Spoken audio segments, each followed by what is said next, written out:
Pag talagang busy, 4 sila dyan sa loob. Importante yun eh, yung quality ng pagkain. Kasi yun yung binabalik-balikan, parang iba yun. Diba? So kailangan talaga. Yung lasa, ganun pa rin. Kaya yung mga sauce, yung mga timpla nito, ako pa rin talaga ang gumagawa.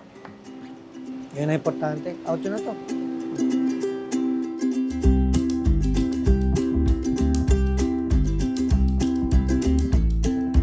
Hi, I'm Joyce Ininiero, owner chef.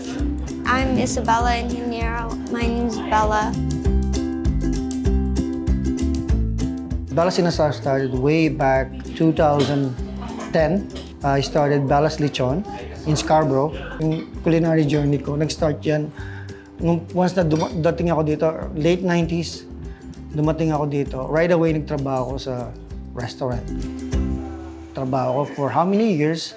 And then, si Mrs. nabuntis siya. Dito ako natatrabaho sa Mississauga noon. Pero nakatira kami sa Scarborough. Every time, may biyaya ko rito. After a year, okay pa eh. Pero doon na nagsimula na, babalik na siya sa work niya. Saan namin iiwan si Isabella, right? Sabi ko, kay Mrs., kailangan gawa natin ng parang kasi ang hirap ng sitwasyon namin. So sabi ko, you know what? Nakita ko yung pesto sa Morningside. Sabi ko, simula na ako. Sabi ko, magsosolo na lang ako. Maliit lang na take-out restaurant, and then yung mag-iisip na kami ng pangalan, madali lang kasi Isabella, Bella ang pangalan niya. So ginawa ko, Bella's Lechon. So doon nagsimula yun. Ngayon, yung Bella's Inasal dito, nakuha ko nung nabakante ito. Dati itong Indian restaurant siya. So may pwesto na ako doon. So nakita ko ito. Inas ko yung landlord kung pwedeng kunin ko. Right? So ang plano ko talaga, yung Bella's Lechon, move ko rito para magkaroon ng dining. That time is 2017. Kailangan mag-stick ako doon sa roots ko, which is Ilonggo. Iloilo, I'm from Iloilo, right? So yun nga, naisip ko, gawin na lang natin Bella's Inasal. Kasi may recipe ako ng chicken, yung Bella's Inasal namin. And then, pwede natin ilagay doon. Tapos doon na lang, yun na lang yung Bella's Lechon. Total, take-out lang naman siya, and then party trays, lechon.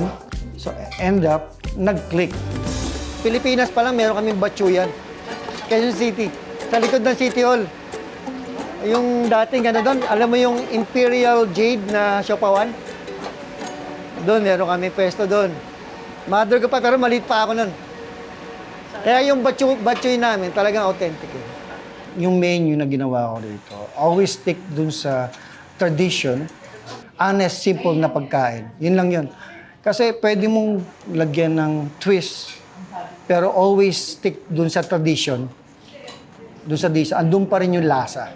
Dito sa Inasal, talagang mostly Ilonggo food.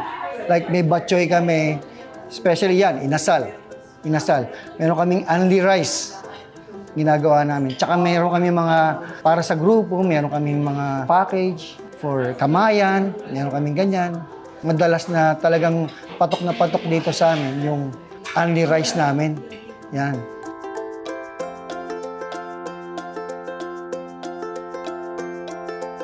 Para sa akin, ang pinaka-challenge ko, yung nagsimula ako talaga. Kasi yung nagsimula ako, baga ako lang eh.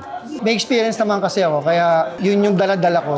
Siyempre, wala ka pang pangalan nun, hindi nila alam kung ano yung Bella's Lechon, right?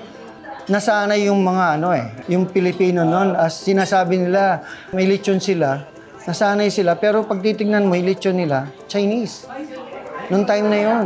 Sabi ko, iba to, Chinese, roast pig siya, pero hindi siya Filipino lechon. So, yun yung pinaglaban ko nun, na, iba yung lechon na natin. That time, 2010, wala pa yung mga TikTok wala pa mga ganun So, kailangan word of mouth. So, yung mga nakakatikim, pamamalita nila. Ganun yung nangyayari nun. So, kailangan ma-maintain mo yun.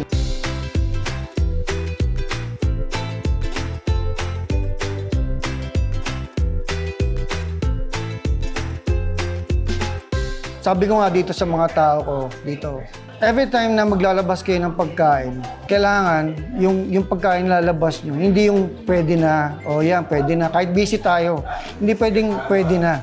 Baga, isi-serve mo, yan ba ihahain mo sa pamilya mo? Pag hindi, no matter what na umano yan, ulitin nyo ulit, basta tama, masasayaan yung customer.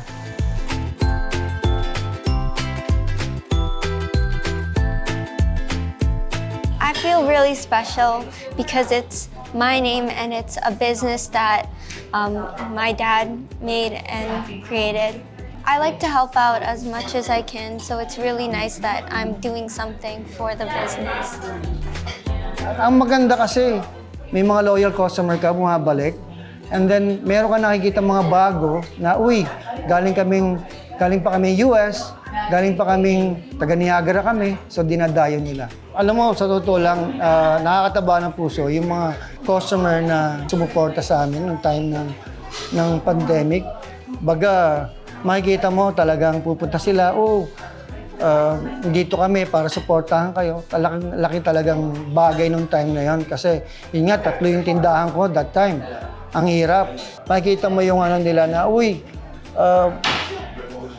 susuportahin namin kayo. Ganyan, every time doon na sila umu-order, hindi na sila nagluluto, umu-order na sila palagi. So yun yung nakakaya kami nakapag-survive.